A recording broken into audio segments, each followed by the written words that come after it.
Jadi kalau gini, Anda kalau bekerja, saya, Anda, kita bekerja, kan dapat gaji ya? Gaji. Ya, itu bahasa Arabnya gaji. Sekarang ada yang menyebut ratib.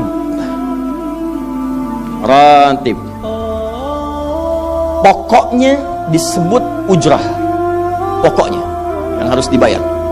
Makanya kalau Anda ke Timur Tengah itu naik taksi, ada tulisan atasnya taksi ujrah. Ya, bukan punya si ujrah. Nanti kalau ke Mekah naik taksinya punya si ujrah, si ujrah punya banyak taksi. Ya, bukan. Itu taksi bayar, bukan gratis, bukan free. Jadi begitu Anda keluar menggunakan jasanya, bayar, berikan pokok dari jasa yang telah dia kerjakan. Perhatikan baik-baik, teman-teman sekalian. Ketika Anda bekerja dalam urusan dunia, Anda mendapatkan ujrah. Nih bayar 10 dinar, 10.000 rupiah, sekian, sekian, sekian. Ketika Anda kerjakan untuk misi akhirat supaya bekal untuk pulang, bukankah 10 juta ditabung, tabung, bikin rumah kan? Beli pakaian yang elok, beli kendaraan. Sama persis Anda sholat itu diberikan juga bayarannya, diberikan juga pokok pemberiannya. Anda puasa diberikan pokoknya, baca Al-Quran dikasih bayarannya, namanya pahala. Dalam bahasa Al-Quran disebut ajrun namanya. Dunia ujrah, akhirat ajrun.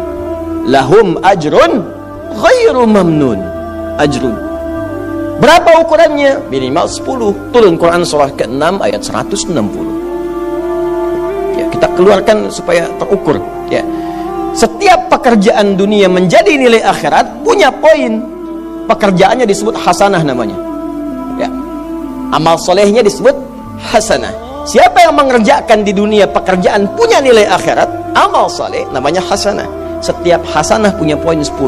Man jaa bil hasanati falahu asyru amthaliha. Siapa yang mengerjakan perbuatan di dunia dan punya nilai akhirat, bekerja dikerjakan karena Allah mencari yang halal. Tuliskan poinnya.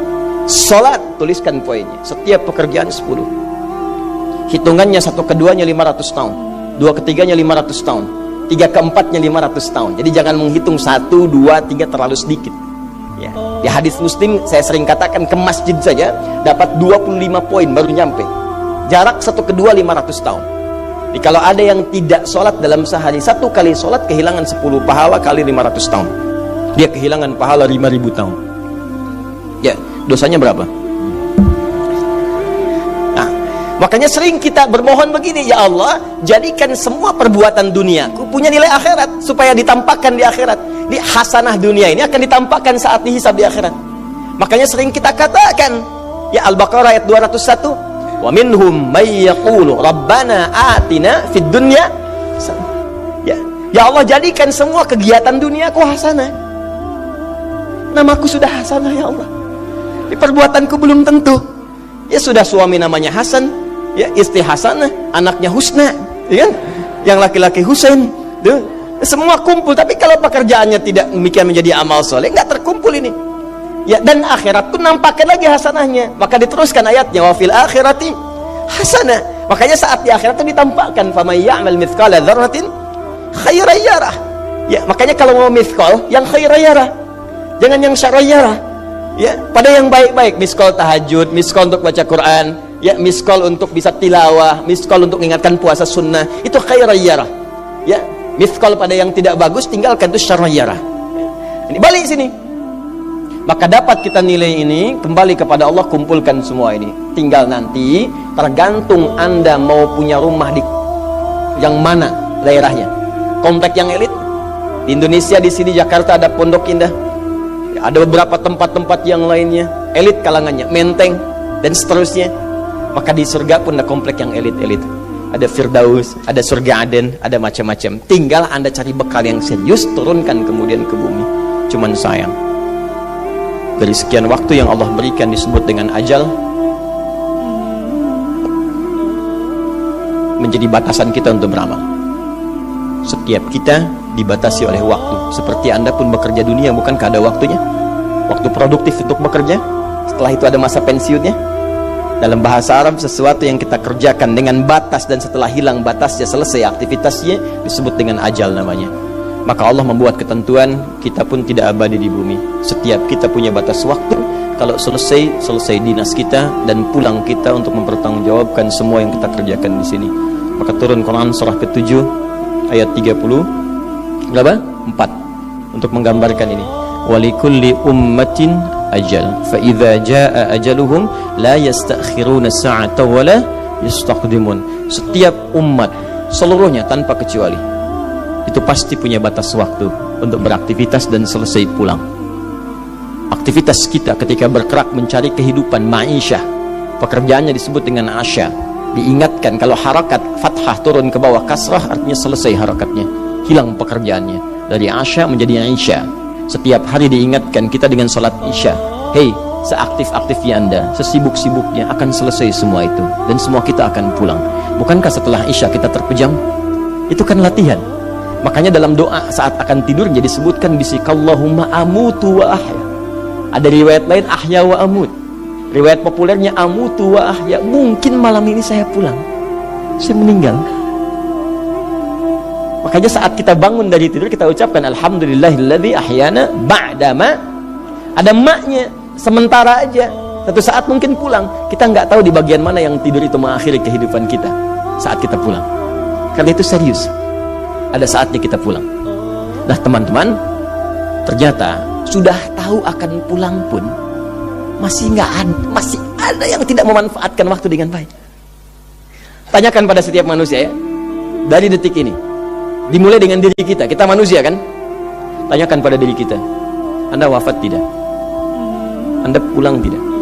Anda meninggal tidak? Kalau sadar pulang, maka cari bekal yang baik. Berarti Allah benar kan? Kata Allah setiap kita akan wafat. Kullu nafsin dha'iqatul maut. Setiap yang punya jiwa meninggal. Bahkan dikasih informasi jelas kok ya, yang bawa maut disebutkan namanya malakul maut. Quran surah 31 32 ayat ke-11. Qul yatawaffakum malakul mautil ladzi wukila bikum. Disebutkan. Bayangkan ya, kurang jelas apa lagi? Disebutkan punya waktu namanya ajal, akan wafat disebutkan, yang bawa wafat kematiannya disebutkan malaikatnya, cara wafatnya disebutkan. Quran surah 89 ayat 27 sampai 30. Ya ayyatuhan nafsul mutmainnah, itu yang tenang, yang dahsyat dipukulin malaikat juga ada. Ya, Quran surah 8 ayat 50 itu ada sambil dipukulin malaikat. Ya. Maaf teman-teman sekalian, ini sudah jelas semuanya. Jadi aneh manusia itu.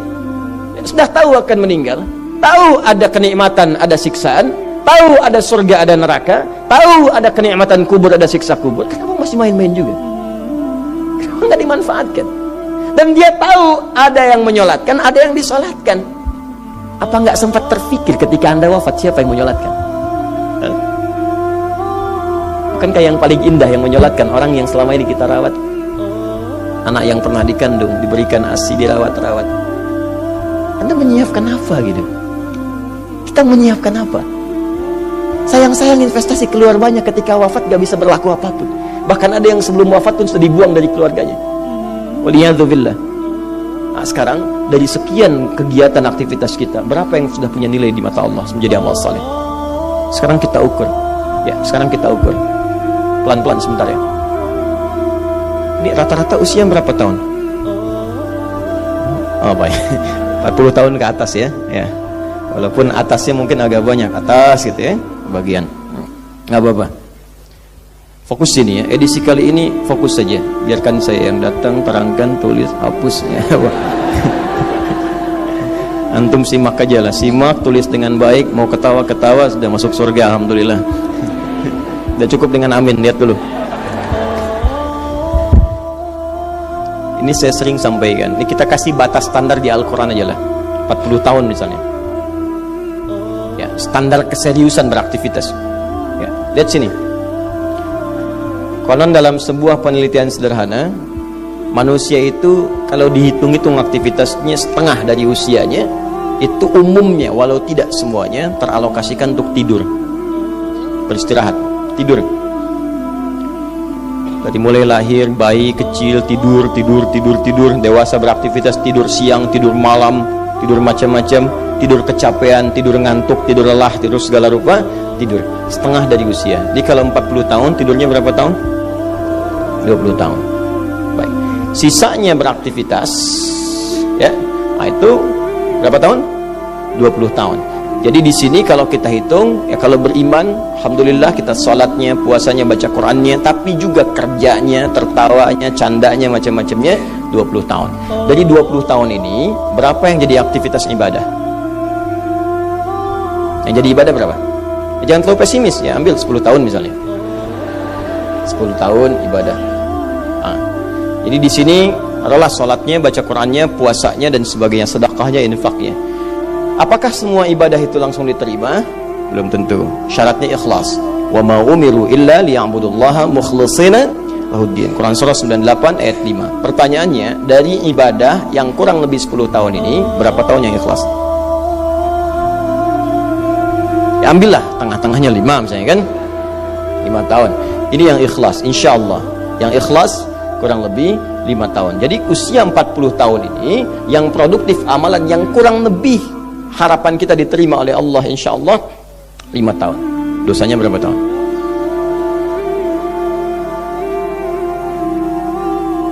Dan masih bisa tertawa. Dan masih mengharap surga. Masih ingin ke surga Firdaus. Masih ingin mendapatkan segala hal yang istimewa. Sementara kita sadar, gini caranya begini. Coba ucapkan dengan kalimat yang lantang bahwa Anda tak punya dosa. Kalau tak mampu, berarti punya dosa. Ucapkan Anda sudah siap ke surga. Kalau tak mampu, amalnya masih kurang. Jadi kalau sudah merasa amal masih kurang, dosa banyak, terus masih main-main juga. Sudah tahu usia sudah di atas ini, ada yang 50, 60 tahu, waktunya sedikit. Yang kemarin-kemarin banyak yang sia-sia. Jadi kalau yang kemarin-kemarin kurang, masa sisanya masih dikurangi juga? Anda 40 tahun, 50 tahun, 60 tahun. Sekarang anak 4-5 tahun, bahkan matanya buta, ada laki-laki, ada perempuan, sudah jadi penghafal Quran. 5 tahun hafal Quran. Belum baligh. Dan berharap punya bekal di hadapan Allah. Kemarin sahabat saya, Syekh Ali Jabir, ya, datang ke Bekasi. Cerita tentang Kaila, anak 5 tahun, mata buta. Murajaah hafalan Quran sehari 5-7 juz. Dikatakan oleh beliau, Kaila, apa nggak capek terlalu banyak? Kamu kan punya uzur di hadapan Allah. Allah maha memahami keadaan kamu. Apa nggak lelah? Saya malu justru kepada Allah kalau kurang daripada itu. Anak 5 tahun mengulang hafalan Quran setiap hari 5-7 juz, dan malu kalau kurang di bawah itu sebagai bekal untuk menghadap Allah. Anda diberikan kesempatan sampai lebih daripada 50 tahun, lebih daripada 40 tahun, lebih daripada 20 tahun. Dan sampai kesempatan itu, sampai hari ini pun untuk baca pun belum punya waktu. Dan Anda mengharap surga, Anda siapa?